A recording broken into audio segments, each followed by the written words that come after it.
यतिखेर म गाउँमा छु है। अनि यो दृश्यमा देख्दै गरेको चाहिँ मेरो घर र यो चाहिँ मेरो गोठ थियो भनौँ न, अहिले रहेन।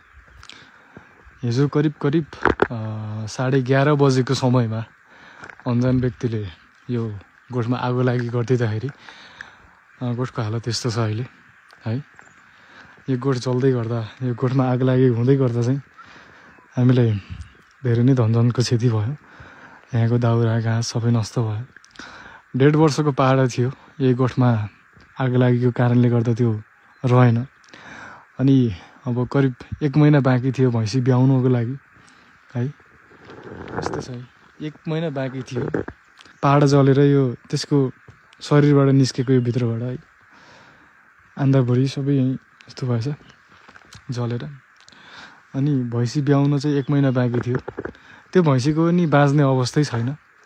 म तपाईँलाई भिडियो पनि देखाउँला, अझै आगो पुत्ताइरहेको छ।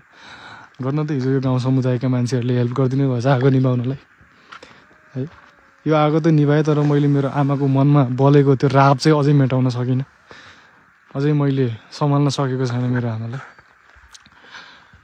ठिकै छ, जसले पनि गर्नुभयो एकदम राम्रो गर्नुभयो। तपाईँले हिरा रोपेर जानुभएको छ, अब हिरा फलेपछि हामी तपाईँलाई इन्भाइट गर्छौँ, आउनुहोस् लैजानु होला तपाईँको हिरा है।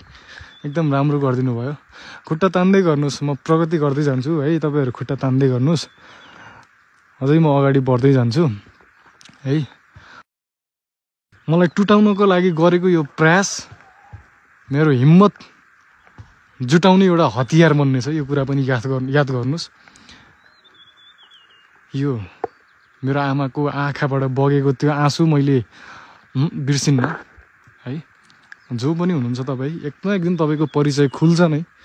तपाईँलाई त्यही बेला म राम्रैसँग सम्मान गर्नेछु।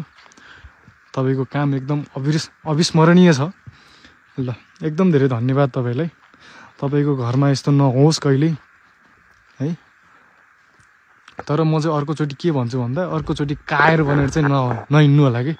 सक्नुहुन्छ भने आउनु न, बरु सिङ्गल भिडौँ होइन। आउनु, तपाईँ एकतिर म एकतिर, जसले सक्छ जसले हान्छ होइन। सिङ्गल भिडौँ न, यदि रिसिभी नै हो भने होइन। यदि मैले के गरेको काम तपाईँलाई गलत लाग्यो, मैले गरेको गतिविधि गलत लाग्यो भने आउनु न होइन। सुझाव हुन्छ, सल्लाह हुन्छ, सम्झौता हुन्छ। तर यसरी कायरले जसरी यसरी इन्डाइरेक्टली मलाई प्रहार गर्ने कोसिस नगर्नु प्लिज है।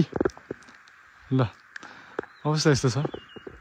म आफूले सम्हाल्न त सक्छु, म जत्रोसुकै परिस्थितिसँग पनि लड्न सक्छु। तर मैले मेरो आमाको आँसु मैले हेर्न सक्दिनँ क्या। म तँलाई त्यत्तिकै छोड्नेवाला त छैन। मेरो अझै 1 महिना थियो त्यो भैँसी ब्याउनु बाँकी। त्यो भैँसीको एकदम पाप भएको छ। त्यो भैँसीको आँखाबाट बगेको आँसु, मेरो आमाको आँखाबाट बगेको आँसु, त्यो रापले तँलाई नपोलोस्। त्यो रापले तँलाई पीडाको चापमा चाहिँ होमिन नपरोस्, त्यही भन्छु म। यस्तो छ अवस्था। यो भाँडाहरू डढेर यस्तो भएको छ। साह्रै गाह्रो भइरहेछ मम्मीलाई सम्हाल्न।